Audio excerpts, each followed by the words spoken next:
Back in the late 80s, Super Mario Bros. 3 was all the rage.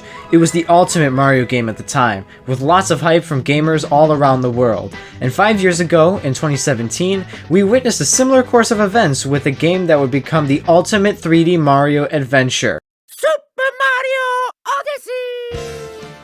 Since the first trailer, all the way to release, Super Mario Odyssey was a game Nintendo fans and non-Nintendo fans alike were dying to play.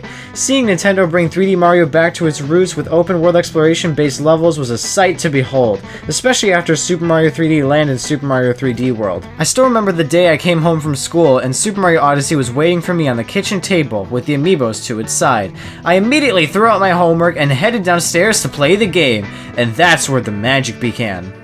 So today, I will tell you how this masterpiece went on to really show how great a 3D Mario game can be. This is the best of Super Mario Odyssey.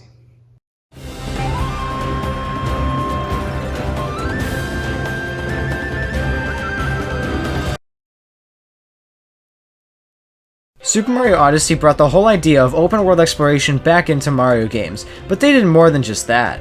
Now, each kingdom has its own little story about the damage Bowser and his minions have done to it, and the sceneries change as you progress through the story.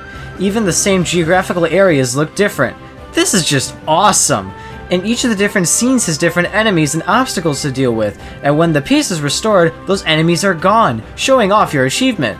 This extra detail just adds so much extra character and life into each world, and within these vast worlds, there are other, smaller places to visit as well, like a busy building in New Donk City, the Holes in Sand Kingdom, or the Deep Woods in the Wooded Kingdom, and each of these subworlds has their own set of challenges to complete, and dangers to face. The sheer variety and places to check out is just incredible. Everywhere you go, it's like there's something new you haven't seen before.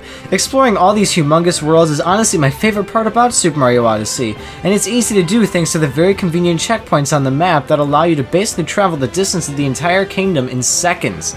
I've spent countless hours doing things like swimming through the depths of Seaside Kingdom, mindlessly running into things with Jaxie, and doing crazy stunts off the tallest buildings in New Donk City. Even stupid things like this are fun to do in Super Mario Odyssey thanks to how smoothly the game runs and how smoothly Mario moves. Speaking of...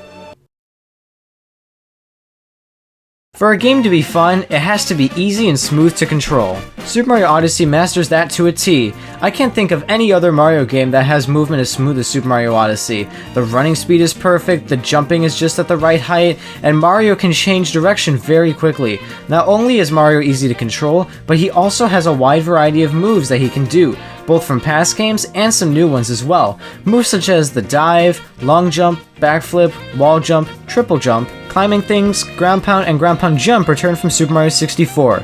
The spin jump and the ability to pick things up came back from Super Mario Sunshine, and the moving crouch and roll moves from Super Mario 3D Land and 3D World are back. And these are just the returning moves. The newest move, and arguably the most important one, is the capture. Mario meets a new companion in Super Mario Odyssey, a white top hat named Cappy. They meet in the Cap Kingdom and become pals, working together to save Princess Peach and Tiara, Cappy's sister, from Bowser. With Cappy, Mario has a second jump to correct his movement, similar to the spin move from Super Mario Galaxy. Cappy can also take out certain enemies, and like I said earlier, he can allow Mario to become the enemies by capturing them. The capturing mechanic has to be the coolest feature of the entire game. I mean, you get to capture things from chain chomps, tanks, a statue of your mortal enemy, a slice of raw meat, and even a T-Rex. And I just listed some of them, but there are a grand total of 52 capturable things in Super Mario Odyssey, all of which have a purpose in helping you through the story.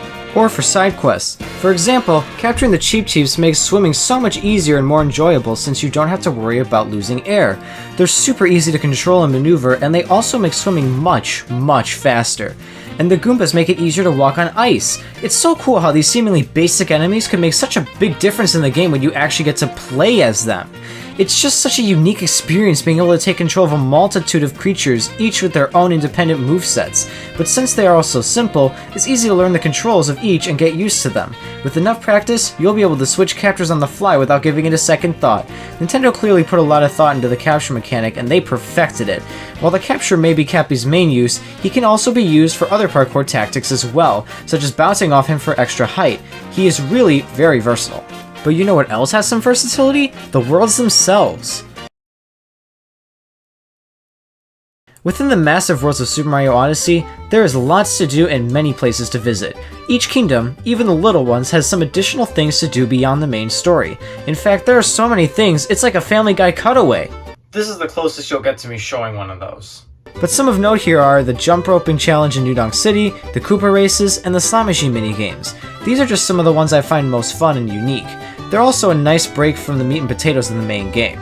The vast majority of the Power Moons are found by exploring every corner of the kingdoms, and although these side games have their share of exploration per se, being that you need to explore around to find them, it's something different and refreshing, and they can even be their own unique experiences. For example, even though the Koopa races are found in multiple different kingdoms, the routes for each one are different, so it truly feels like a new adventure.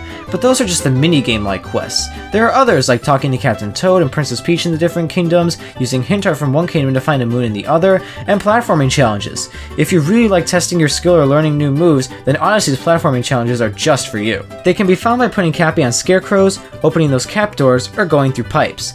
Activating a scarecrow will either trigger a timer challenge where you have to complete an obstacle course without Cappy within a short time frame, or open up doors with challenges where you cannot use Cappy.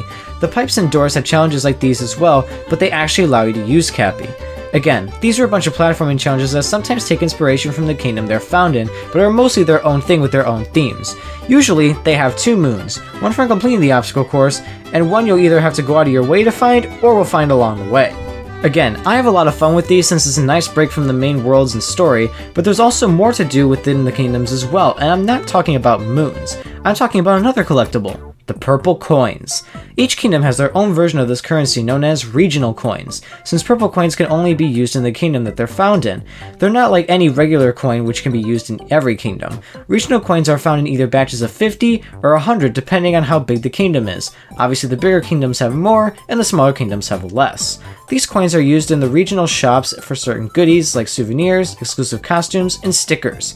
All of your souvenirs and stickers are found at the Odyssey, and it's really cool to see once you've got a lot of them in your collection. And the exclusive costumes have more of a purpose than just for looks. Some of them grant you access to certain areas you would otherwise not be allowed into. This is a great incentive to explore more and actually collect the purple coins, so you can see what's beyond those doors. Oh yeah, on the topic of costumes, there are lots to collect. And when I say lots, I mean it. Yeah, I know I'm sidetracking a bit, but I'll be quick. Unlike most other recent Mario games, coins actually have a purpose in Mario Odyssey. Not only are they used in place of the live system, which in itself is another great feature, but they are used in the Crazy Cap shop. The yellow ones are found in each kingdom and carry the same goods: a king-size heart, a moon matching the color of the kingdom's moons, and of course, all the costumes. It takes a long time to collect them all though, because the later costumes get stupidly expensive. The costumes are the one thing I still haven't fully collected yet because of how much time that takes, but maybe one day I'll complete the collection. But yeah, there are many options you have to style Mario to your liking. You can go from high-class business, mocking your worst enemy, or what I like to call Mario. It's just a really cool way to have some fun with the game, and it also incentivizes collecting coins, something we haven't seen with past games. We don't name names. So going back to the main point here, there is a lot to do in Mario Odyssey, and that's just covering the things you get to do at the start of the game. The post-game content in Mario Odyssey is even more expansive upon this, introducing a whole new set of moons to collect in each kingdom, after you break open the moon rocks. Some of these are more platforming challenges like we saw earlier, and some create new objects in the kingdom you have to find, such as the taxis in the sky that you need to zoom in on with the binoculars. Doing this gets you a moon. And lastly, there's a separate game mode in each kingdom hosted by the one and only Luigi. This mode is called Balloon World, and you can either hide balloons to earn coins, or find balloons to earn coins. This was something Nintendo added down the line, but it's a fun extra mode nonetheless. So there's basically an endless amount of things to do in each kingdom, and you'll have fun the whole way. Some of the side areas of Mario Odyssey are also 8-bit. Now, this isn't the only way you can find sections like this. In fact, far from it. The 8-bit sections are used to help progress the story, like on the Sand Kingdom Tower, and others are side missions that can be found by entering pipes. Either way, these are very cool because not only do the graphics of everything change to be 8-bit, but the music also changes in tone to sound like it came from an NES game. It's also a nice change of pace, getting to play the game in a different way.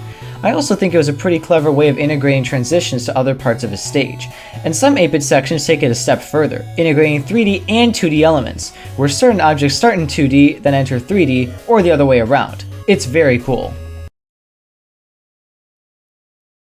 Another thing to just absolutely gush about in Super Mario Odyssey is the music. The composers did an excellent job creating these songs.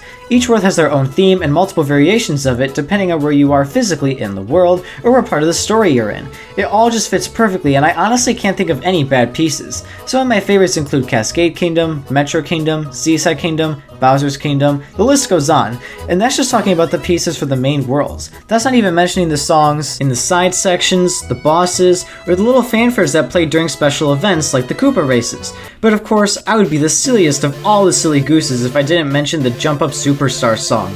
This absolute masterpiece of video game music plays during the New Donk City Festival. I still remember the first time hearing it all the way back in 2017. It was just magical. The night is beautiful, the course you go through is a ton of fun, and all the while you're building up to the moment where you get to jam out with Pauline and the other city dwellers on top of the building. It's truly an experience like no other. I still get chills whenever I play this today because of just how much I love it. There are a whopping 82 songs found in Super Mario Odyssey, and you can collect them all by going to areas where they play.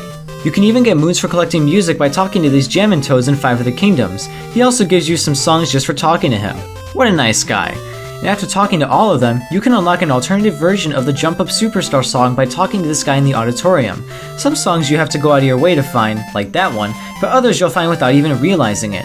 Though you may not realize it at first, the soundtrack of a video game really sets the mood for the world it immerses you in, and plays a pretty important role in the overall experience. Mario Odyssey nailed it in that department, with each environment having music that perfectly describes the tone of the atmosphere, and it's something I really appreciate.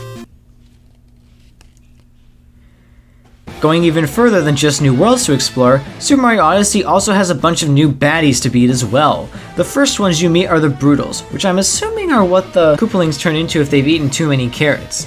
These 4 rabbit/bunny guys are Bowser's wedding planners who go from kingdom to kingdom taking valuable artifacts to prepare for the wedding.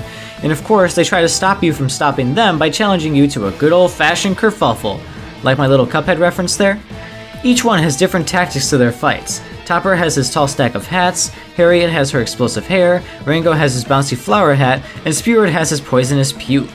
All make for different, albeit easy, fights.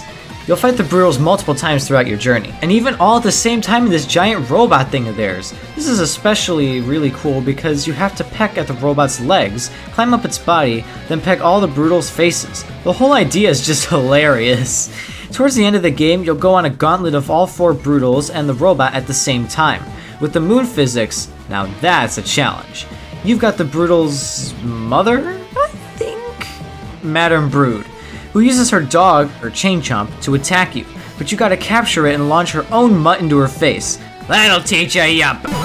She even buys fancy hats for her golden dog in a later fight. Oh, how thoughtful of her. But enough with rabbits, we've got plenty of other new bosses too, like the Stone Pyramid Head guy in Sand Kingdom that makes you punch him in the face with his own hand, that annoying flower vacuum in a Wooded Kingdom that you use uppers to defeat, the Electric Caterpillar that takes over New Donk City, the Hothead Octopus guy from the Seaside Kingdom, that fat bird who ruins the soup, and the oddest choice for a Mario boss of all time, a dragon? Yeah, I gotta admit, this seems a little out of place in a Mario game, but it works so well. Each of the bosses have their own unique twist to them that makes each one feel so different or refreshing to fight, which again is a great change of pace. After a certain other series of games, again, we don't name names. But last but not least, there's the final boss fight against Bowser. The fight you've longed for, the fight you got a small taste of back in the Cloud Kingdom, but that was nothing compared to what you have to face now. You have to become a literal bullet charging through hard walls, and a football player destroying boulder balls, with kick-ass music in the background all leading up to the big moment. You barge into the church, eager to finally put a stop to this whole sham of a Bowser Peach wedding that's been in your face since day one. You see everyone you've met along your journey there, but just before you reach the altar, the floor opens beneath you and you fall in. Cappy tries to save you, but it's no use! You shouldn't have had all those loaves of garlic bread last night, Mario, because now you have to face an angry groom one-on-one. And everyone knows how hard that is to deal with. Bowser throws his plethora of top hats at you, most are knockoffs, except for his one with the boxing gloves. You put it on and start chasing your foe, but he tries to stop you with the fire rings and giant boulders of scrap 8-bit materials, but when you reach him, you start beating the crap out of him. Sometimes he may stop taking hits and try to sneak in some other attacks, but you can dodge those, beat him up some more, and eventually you'll have reached the last punch. You knock Bowser out cold and set Princess Peach free. You think all is well, but the world is still crumbling around you. How will you get out? It's hard to believe that disrespecting Mario's hat like he did in the beginning of the game could lead Bowser to such trouble, but now he finds himself completely unconscious inside of the moon, which starts to collapse upon itself. Mario and Peach need to get out of there somehow, so you do something you thought you'd never do before. You capture Bowser. That's right, you get to see through all of his past memories and failed attempts at kidnapping Princess Peach. Hey, have you ever thought about how weird it is that Mario gets to see in the minds of the things he captures? Imagine if you could do that with people. That would be very strange. Anyway, once you capture Bowser, you finally have the strength to show those pecky moon rocks who's boss. You've just got to get through tons of rock and avoid treacherous paths along the way. Then you actually get to control an 8-bit Bowser. Ah, back to the good old days. Being able to breathe fire and all and destroy large blocks in your way. Once you get out, the suspense just keeps building. With the intense music in the background and even more rocks to smash, who knows what's going to be beyond the barrier. Well, when you smash through the giant moon rock, you'll find yourself in this large cavern of crumbling rocks. You must destroy the giant boulder in the middle by destroying the 4 on the sides. Once you take care of those, you carefully avoid all the falling floor around you and make it to the middle. The music is upbeat. This is the moment. It all comes down to this. Will you be able to escape successfully, princess and tiara in hand? Of course you will. You're Bowsio. Beneath the moon rock is an electrical line. You enter that and then shoot off to the main part of the moon, where the trio reconciles again. I mean, was that an awesome way to end the Mario game or what? And after that, Mario and Bowser both try to swoon Peach over one last time. Then she rejects them both! Damn, Peach, you really just did our boy Mario like that? Talk about a plot twist. But man, this is just another sign that these two should not be a thing. Peach then tries to take off with the Odyssey and without Mario. Luckily, he is able to make it back to the Odyssey fast enough to hop on as well. He then gets to return home to the Mushroom Kingdom, where he gets to revisit Peach's castle and be in a land of peace with the Toads, and even Yoshi. A perfect way to end off this masterpiece of a game. And with that, those are all the things that make Super Mario Odyssey the best 3D Mario game ever. I can't believe this game came out 5 years ago. I've made so many fun memories with it, and it will always be my favorite Mario game of all time. It's an adventure like no other, with fun and creative worlds to explore and lots of different things you can do when just exploring around. You feel such a connection to each kingdom and all of its inhabitants the more you play, which is something only the best video games can do. I hope you enjoyed this look into why I love Super Mario Odyssey. And hey, that might not be a bad time to bust out the game again and try to bring that Power Moon counter to 999. I'd like to thank all of you for watching, remember to stay cool, and this has been the best of Super Mario Odyssey.